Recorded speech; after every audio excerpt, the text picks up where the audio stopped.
Hello friends, welcome back to my channel. Friends, आज के इस वीडियो में हम जानने वाले हैं अनएम्प्लॉयमेंट को। हम जानेंगे कि इंडिया में कितनी तरह का अनएम्प्लॉयमेंट होता है और बेरोजगारी आखिर होती क्या है। तो सब कुछ डिटेल में जानेंगे। वीडियो से आखिर तक जुड़े रहिए। वीडियो इन्फॉर्मेशन आपको अच्छी लगे तो आप इस चैनल सब्सक्राइब और वीडियो को लाइक और शेयर करना बिल्कुल मत भूलिएगा।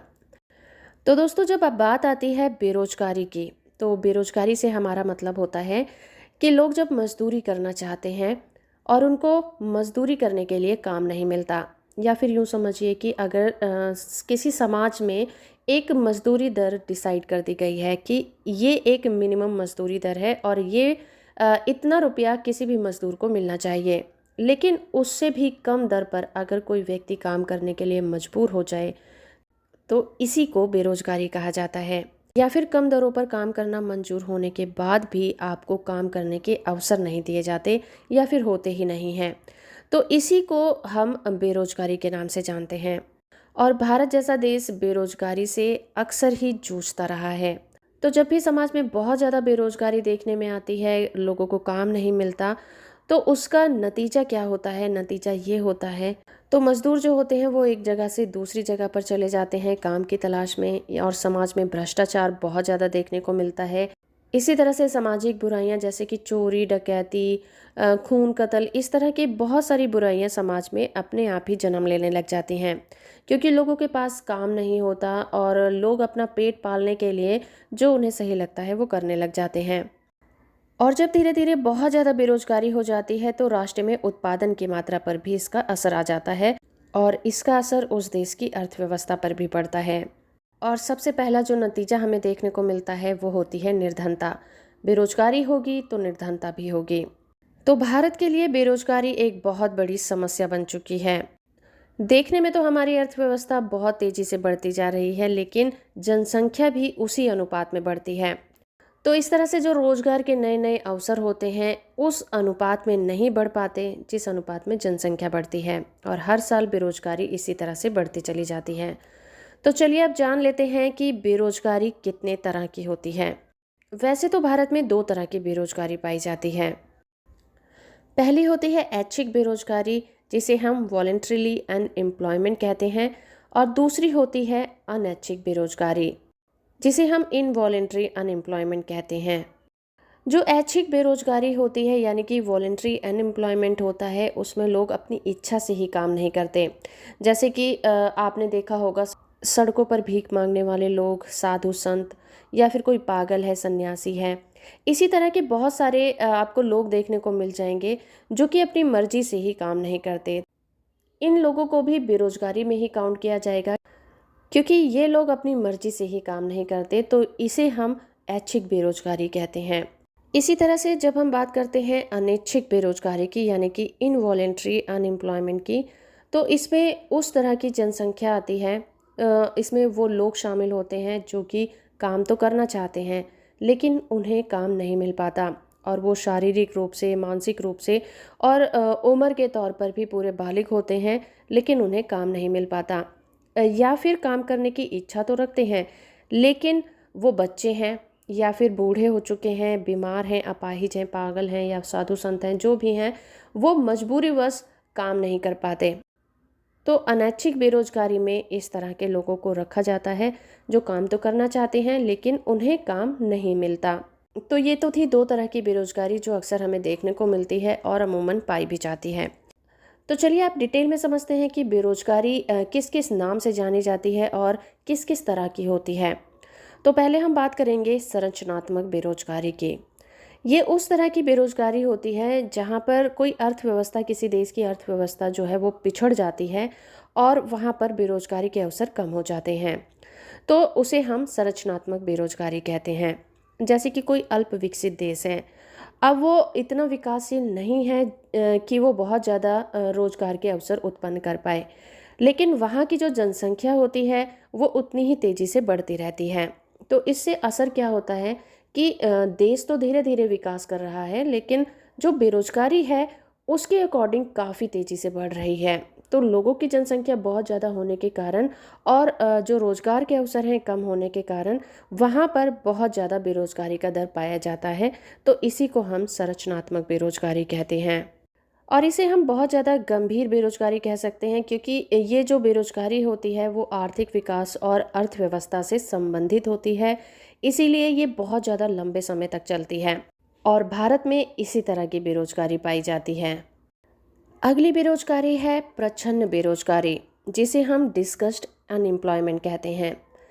ये एक तरह का ऐसा अनएम्प्लॉयमेंट होता है जब किसी अर्थव्यवस्था में, जब किसी कारखाने में या किसी व्यवस्था में या कहीं भी कोई काम चल रहा है वहाँ पर ज़रूरत से ज़्यादा लोग काम करने लग जाएं। ये उस तरह की बेरोज़गारी होती है जहाँ पर उस काम करने की जगह पर जितने लोगों की ज़रूरत है उससे ज़्यादा लोग वहाँ पर काम कर रहे हों। मान लीजिए किसी बिल्डिंग का कंस्ट्रक्शन चल रहा है और वहाँ पर सिर्फ ज़रूरत 5 लोगों की है, लेकिन वहाँ पर हमें 8 लोग काम करते हुए दिखाई देते हैं। तो देखने में ऐसा लगता है कि 8 लोगों को एम्प्लॉयमेंट मिला हुआ है, लेकिन अगर हम वहाँ से 3 लोगों को हटा दें तब भी बिल्डिंग के काम में किसी तरह की कोई कमी नहीं आएगी, किसी तरह का कोई डिले नहीं होगा। तो यहाँ पर कहने का मतलब ये है कि प्रच्छन्न बेरोजगारी जो होती है वो ऐसी बेरोजगारी होती है जो कि छुपी हुई होती है, हमें दिखाई नहीं देती। और इस तरह की बेरोजगारी जो होती है वो एग्रीकल्चर में ज़्यादा दिखाई देती है, जहाँ पर एक ही खेत में कई कई लोग काम कर रहे होते हैं। तो इसी को डिस्कस्ड अनएम्प्लॉयमेंट कहा जाता है और इस तरह की बेरोजगारी भी भारत में देखने को मिलती है। अगली बेरोजगारी बात करेंगे अल्प बेरोजगार यानी कि अंडर अनएम्प्लॉयमेंट।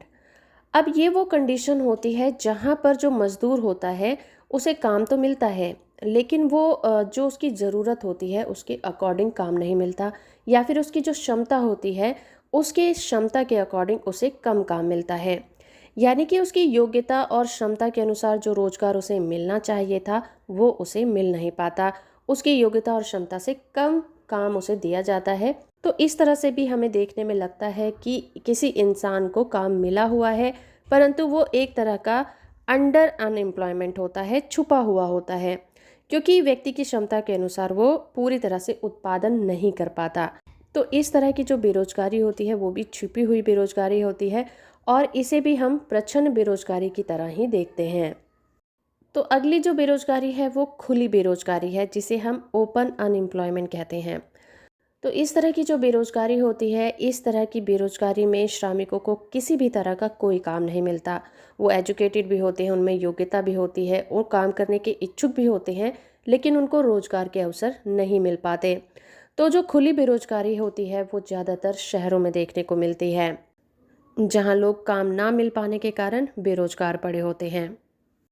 अब आती है चक्रीय बेरोजगारी, जिसे हम साइक्लिकल अनएम्प्लॉयमेंट कहते हैं।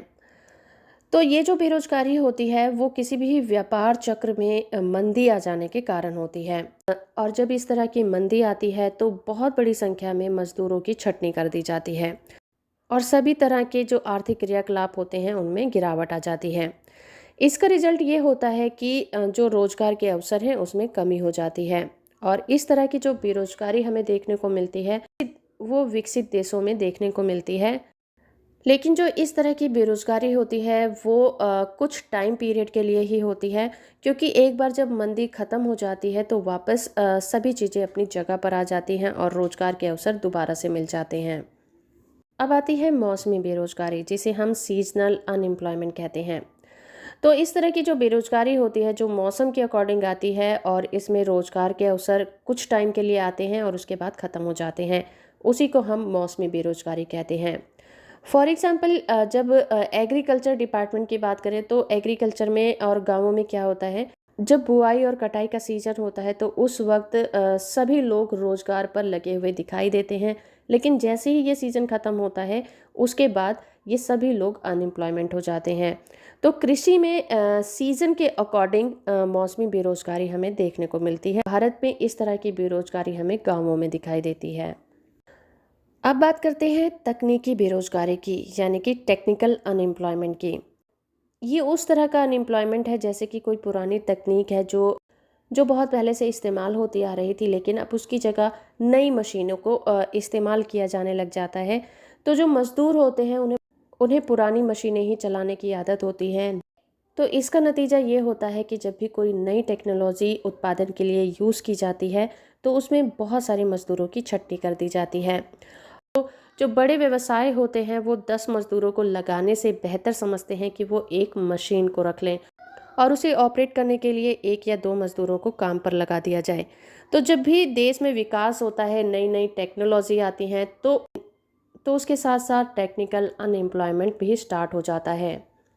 तो अब आखिर में जानेंगे शिक्षित बेरोजगारी, जिसे हम एजुकेटेड अनएम्प्लॉयमेंट कहते हैं। शिक्षित बेरोजगारी में जब लोगों को थोड़ा बहुत काम मिला रहता है लेकिन ये जो उनकी एजुकेशन होती है उसके अनुसार नहीं होता, ना ही उनकी क्षमता के अनुसार होता है। उनकी क्षमता से हमेशा उनको कम काम मिलता है और उनको सैलरी भी उसी के अकॉर्डिंग मिलती है। तो इसी को हम शिक्षित बेरोजगारी कहते हैं। ये बेरोजगारी खुली या बंद दोनों तरह की हो सकती है। ये बेरोजगारी सभी तरह की अर्थव्यवस्था में पाई जाती है, लेकिन इस तरह की जो बेरोजगारी होती है वो विकसित देशों की तुलना में विकासशील देशों में ज़्यादा पाई जाती है। और यही कारण होता है कि जो विकासशील देशों के जो पढ़े लिखे नौजवान बच्चे होते हैं वो विकसित देशों की तरफ अपना पलायन कर जाते हैं ताकि उन्हें अच्छा पैकेज मिल सके और उनकी क्षमता और एजुकेशन के अकॉर्डिंग उन्हें काम मिल सके। तो दोस्तों, आज की इस वीडियो में हमने जाना बेरोजगारी के बारे में और ये कितनी तरह की होती हैं और कैसी कैसी हो सकती हैं। होप कि आपको ये वीडियो पसंद आया होगा। वीडियो इन्फॉर्मेशन अच्छा लगा है तो आप इस वीडियो को लाइक, शेयर और चैनल को सब्सक्राइब करना बिल्कुल मत भूलिएगा।